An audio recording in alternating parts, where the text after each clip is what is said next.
Euroopa kultuuripealinna tiitlit kandis 2024. aastal Tartu koos Lõuna-Eestiga.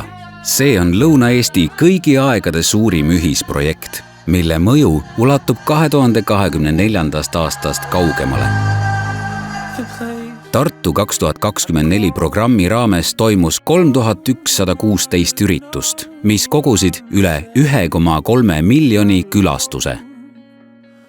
Publiku keskmine hinnang sündmustele oli 8,9 10. Siis tulevad teised maalased Tartusse.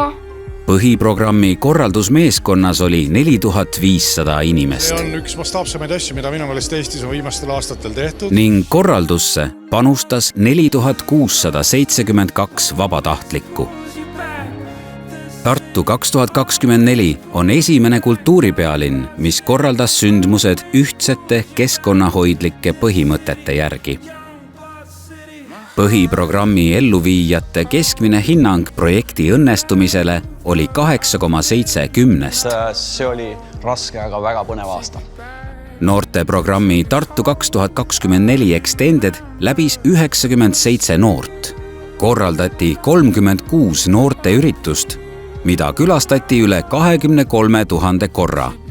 Lõuna-Eesti rahvusvaheline haare kasvas. Programmi oli kaasatud 855 välispartnerit ning 2,6 miljonit eurot välisraha. Kultuuripealinnas majutus 156 000 välisturisti, 1210 kõrget välisdelegaati ning üle 400 välisajakirjaniku. Ilmus 5400 välismeedia artiklit ning 9700 Eesti meediakajastust.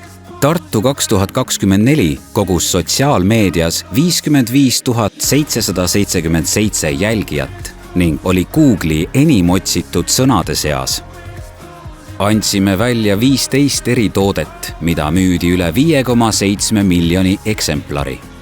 Kantar Emori uuringu kohaselt teadis 90% eestlastest, et 2024. aastal oli Tartu koos Lõuna-Eestiga Euroopa kultuuripealinn.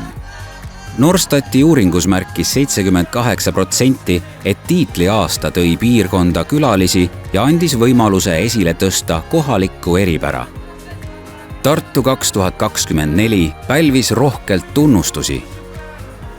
Selja taha jääb imeline aasta, kuid tegu on vaid algusega. Kultuuripealinna mõju jääb kestma veel kauaks pärast tiitliaasta lõppu.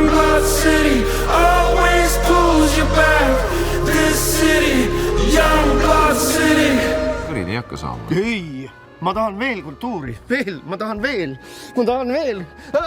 Kultuuri!